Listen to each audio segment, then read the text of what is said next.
Good morning ජොසියා. මං ඔයාව අපේ ගෙදරට සාදරයෙන් පිළිගන්නවා.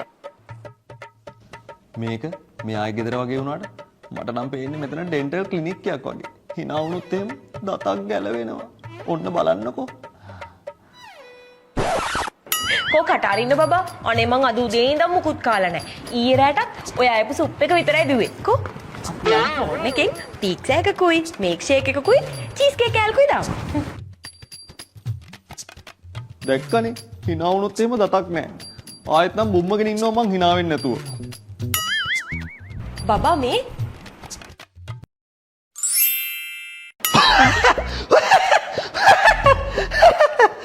මට අලුතින් මෝස් ටී-ෂර්ට්ස් ටිකක් ගන්න ඕනේ අනේ. මං දැක්ක ලස්සන ඒවා ගොඩාක් දාලා තියෙනවා. ඔයා දැන් කිව්වනේ hina වුණොත් එහෙම දතක් ගලවන්නේ නැහැ කියලා. දතක් ගලවන්නේ නැහැ කියලානේ කිව්වේ.